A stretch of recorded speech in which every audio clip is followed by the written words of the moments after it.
Hello all, welcome back to our channel, Nenu Me Cinema Ticket. Save the tigers season 3 review. కథ విషయానికొస్తే మునుపటి season లాగే ఈసారి కూడా కథ ప్రధానంగా గంటా రవి, రాహుల్, విక్రమ్ చుట్టూనే తిరుగుతుంది.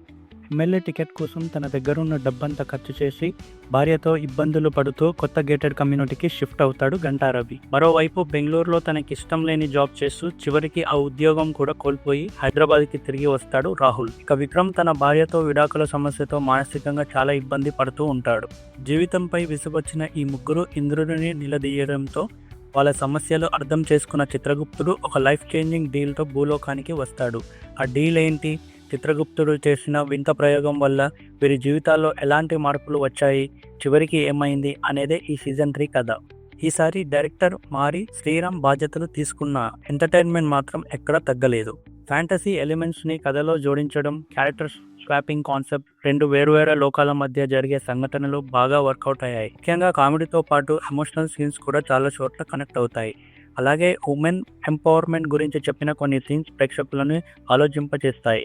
ప్లస్ పాయింట్, ఫ్యాంటసీ టచ్తో కొత్తగా అనిపించే కథనం, comedy and emotional scenes balance, character swapping concept, women empowerment angle, lead actors performances. Minus points, కొన్ని చోట్ల అవసరానికి మించిన బూతు పదాలు, ఎక్స్ట్రా మ్యారిటల్ అఫేర్స్ గురించి రిపీటెడ్ రెఫరెన్సెస్, మిడిల్ ఎపిసోడ్స్లో కొంత lag, inconsistent screen play, predictable climax. Final verdict, previous 2 seasons నచ్చిన వాళ్ళకు ఈ సీజన్ 3 కూడా ఖచ్చితంగా నచ్చే అవకాశం ఉంది.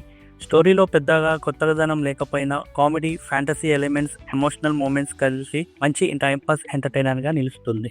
ఇంకా ఇలాంటి ఇంట్రెస్టింగ్ మూవీ రివ్యూల కోసం మా ఛానల్ను సబ్స్క్రైబ్ చేయండి. Until next time, keep watching great movies.